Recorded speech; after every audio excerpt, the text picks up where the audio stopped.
So the average person in Nicaragua lives off of $2 a day. It's the second poorest country in the Western Hemisphere. $2 a day, I mean, that's, you know, 2 McChickens at McDonald's. So we felt in order for us to really understand what that was like, we needed to actually do that. Quinn and I, we fell in love, and after we fell in love, we started questioning what is success. And after questioning for hours and hours and digging deeper and deeper into it, we realized that success goes much further than just making money.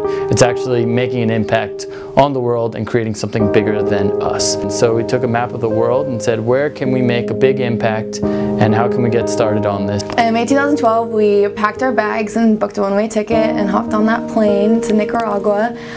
6 months later, we created and launched the social venture Life Out of the Box. We work with local artisans in various developing countries to create handmade products, and for every product that we sell online, we give a child in need school supplies.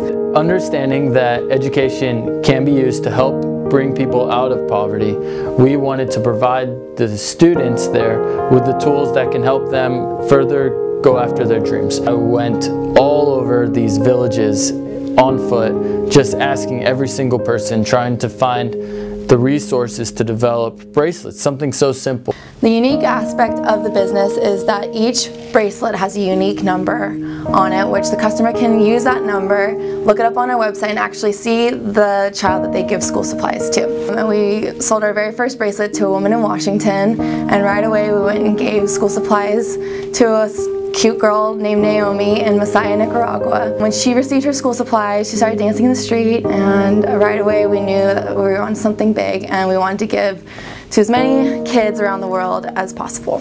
Now we're also moving into more manufactured products here in the States locally. So with those manufactured products, we'll be giving 7 meals to those in need. So we have beanies now. Those will each give 7 meals nutrient packets. We have t-shirts and sweatshirts. Those will all give 7 nutrient packets and meals to those in need.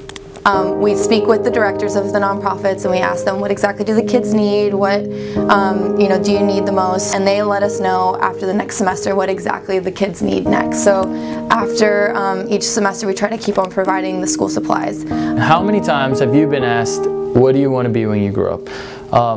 For a lot of these children in these developing countries, they've never been asked that question. So when Quinn and I distribute the school supplies and ask them, what do you want to be when you grow up? Sometimes it's the very first time they've ever been asked that question, and they really have to think because they never thought that they had a choice.